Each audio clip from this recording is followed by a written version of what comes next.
next question, Mike, would be where? Where is a good location? Yeah. We get that asked myself, and I'm sure yourself get asked that a lot. Where is a good location? Yeah. And it doesn't necessarily have to be that major city, does it? It really doesn't. And I actually think a lot of the time it's these secondary cities, secondary towns, or feeder cities and towns, as I call them, that are the ones to look out for. And a good example is Manchester and Preston, because we've sold property there, we manage property there on it. What we've seen on the property management side is actually the nightly rates aren't too dissimilar. Yeah. You might get £90 a night for a one bed in Preston. You might get 90, 100, in Manchester, that sort of amount. But you're going to pay double the price for the apartment in Manchester for it. So your yields and returns are much higher. I guess also the supply in Preston is less than the supply in Manchester. Yeah. And therefore the demand, if the demand is equal, you have a far greater opportunity to tenant in Preston than you might in Manchester. That's it, less competition. It's not rocket science to work it out. You've seen Manchester, you've seen the amount of hotels and things like that there is. You have got a bigger competition, if you like, with it. And I actually think as well, reversing it to looking from a worker's point of view of, they might be working in the centre of Manchester, let's say. Doesn't mean they necessarily want to be living in there. Quite often we find that workers actually say, can I have something just a little bit further out? Yeah, if I'm going to be there for a few months, I want that little bit of space out of the city, and I'm happy to commute and stuff. So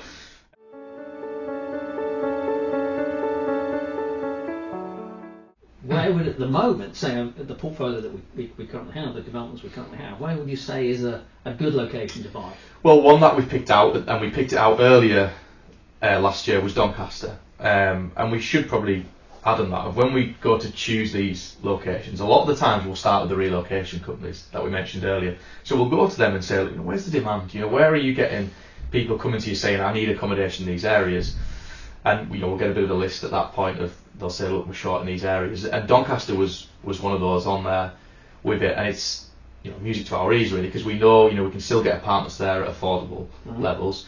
It's an area where there's a lot of regeneration going in. The particular site that we sourced in the end is waterfront, which waterfront apartments always add value further down the line. It's short stroll into the city centre, so it's perfect that way with it. So that was a one for us that we were looking for last year. Thankfully we found one and teamed up with a really good developer. But yeah, they're the kind of the key areas of try and find a location, an area that's got a story behind it. Yes. Is the government putting money into it? There's a driver to move it forward. Yeah, because that's a twofold thing, because you have one, as the regeneration is happening, you're getting bookings then, because you've got contractors in an area maybe doing building work, so it's brilliant for your apartments, you get them filled up.